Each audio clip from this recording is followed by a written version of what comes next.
ايه يا ست زينب؟ مش شايفه انك سمنتي قوي؟ في ناس الاكل مطرح ما يسري يمري، وفي ناس زي العرسه تاكل وتنسى. ما هو اللي ياكل اكل بالشكل ده لازم يسمن. اهلا وسهلا.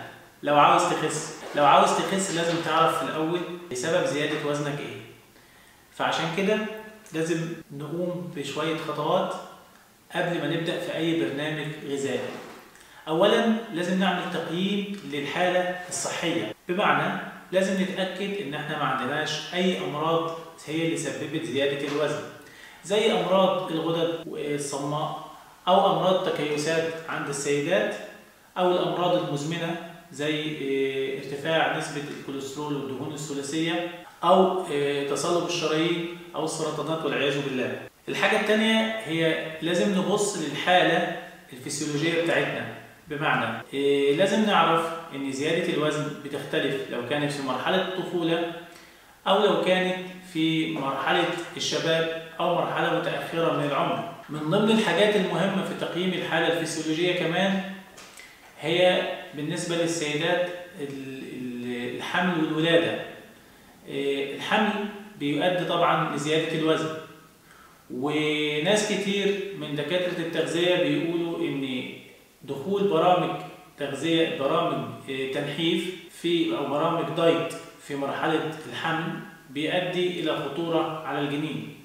كذلك في اثناء الرضاعه لازم لو مشينا على دايت غذائي يكون يتناسب مع مرحله الرضاعه. الحاجه الثالثه لازم نعمل تقييم للحاله التغذويه، بمعنى انا باكل كم وجبه وكميه الوجبه قد ايه ونوع الطعام السائد في الوجبه ايه. في بعض الاماكن وبعض المدن وبعض البلدان بينتشر لديها ثقافه معينه من حيث الخبز. مثلا عندنا في مصر في الوجه البحري اغلب الوجبات بيكون فيها رز. عندنا في مصر في الوجه الإبلي لازم يكون معاها خبز. الخبز والرز والنشويات ليها عامل كبير. كمان المدن الساحلية بيتوافر فيها الأسماك بكثرة. المناطق الريفية بيكون الخضروات والسلطة بتكون أسهل الحصول عليها وتكون حجمها في الوجبة أكتر. في تقييم الحالة التغذوية لازم نبقى عارفين هل احنا بنحصل على كل العناصر الغذائية الأساسية الأربعة اللي هم بروتين، كربوهيدرات، دهون، فيتامينز وأملاح معدنية. هل أنا بحصل على مصدر متجدد للثلاث عناصر الغذائية الأساسية ولا لا؟ الحاجة الرابعة قبل ما أبدأ في برنامج التغذية، بعد ما أنا مريت بالثلاث خطوات السابقة اللي هي تقييم الحالة الصحية، تقييم الحالة الفسيولوجية، تقييم الحالة التغذوية، بعد ما بعمل الثلاث مراحل دول بقدر أحدد نظام التغذية المناسب بالنسبة لي أو نوع الدايت اللي أنا هستخدمه. هل المناسب ليا هو نظام الكيتوجينيك، ولا المناسب ليا هو نظام كاراتاي، ولا المناسب ليا هو نظام اللقيمات أو نظام الرجيم الألياف أو الموز أو المية أو الزبادي. عندنا أنواع كتير جدا من الرجيمات والحميات الغذائية، فلازم قبل ما أدخل أي نوع منهم واختار أي نوع منهم لازم يكون يتناسب مع طبيعة العوامل الثلاثة اللي ذكرناهم قبل كده، اللي هي الحالة الصحية والحالة الفسيولوجية والحالة التغذوية.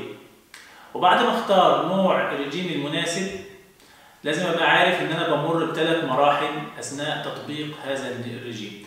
المرحلة الأولى هي مرحلة النزول السريع للوزن. أنا لما ببدأ في أي دايت بلاحظ إن الوزن بينزل بسرعة، لأني مجرد ما أقلل حجم الوجبات أو عددها أو أبدأ أتابع نوع حمية معين، أغلب المية والدهون المتراكمة حديثا بتبدأ تنزل، بتبدأ تدوب، فبنزل بسرعة. بعدين بدخل في المرحلة الثانية اللي هي مرحلة ثبات الوزن، ودي بيكون السبب فيها ان طبيعة الجسم البشري لما يلاقي ان العناصر الغذائية اللي داخله له قليلة فيبدأ يحاول يعوض العناصر دي ويبدأ يحافظ على نفسه.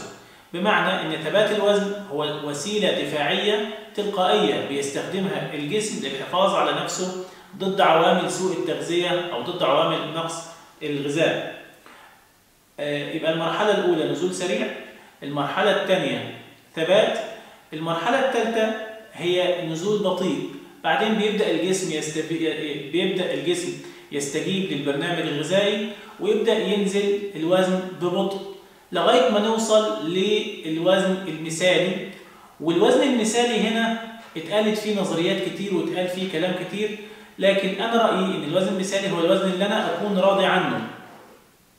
تمام؟ لما أوصل لوزن جسمي اللي أنا راضي عنه، بيكون في الحالة دي الأنسب ليا هو إني أستخدم نظام غذائي يتناسب مع ظروفي المادية والاقتصادية والفسيولوجية، وكمان أبدأ أغير أسلوب حياتي، أبعد عن العادات الغذائية الخاطئة زي تناول الدهون بكثرة، أو زي قلة تناول الخضروات والسلطة، أو قلة تناول الفاكهة، خصوصا الفاكهة الغنية بالفيتامينات الدايبة في المية زي فيتامين سي وفيتامين بي، لازم أحصل عليهم بشكل يومي باستمرار. ده هو الأفضل بالنسبة لجسمي لما أوصل للوزن المثالي اللي أنا أرضى عنه، اللي أنا شايف إن أنا مش محتاج أنزل بعد كده. أوقف الرجيم الغذائي اللي أنا ماشي عليه وأبدأ أعمل تغيير أسلوب حياة، أمارس برنامج رياضي كويس، مفيش مانع أنزل أتمشى ساعة ولا ساعتين ولا حسب ما يتناسب معاك. لو ما أقدرش أنزل أمارس رياضة بره، ممكن أمارس الرياضة المنزلية. كذلك بالنسبة للستات شغل البيت برضو يعتبر مجهود بدني، أركز عليه شوية. بختصر اللي أنا قلته لحضراتكم. قبل ما نبدأ في أي حمية غذائية أو أي رجيم غذائي لازم نعمل تقييم صحي، لازم نعمل تقييم فسيولوجي، لازم نشوف الحالة التغذوية للجسم، بعدين نختار الدايت المناسب.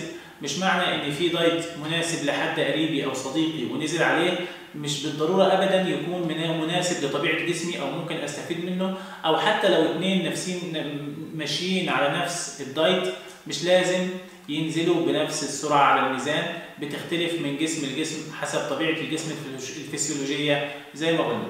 بتمنى لكم مشاهدة ممتعة، بتمنى لكم جميعا صحة، وأتمنى تشوفوا حلقاتي اللي فاتت، أتمنى تشتركوا في القناة، أتمنى تشاركوها مع أصدقائكم. دكتور محمد كيلاني.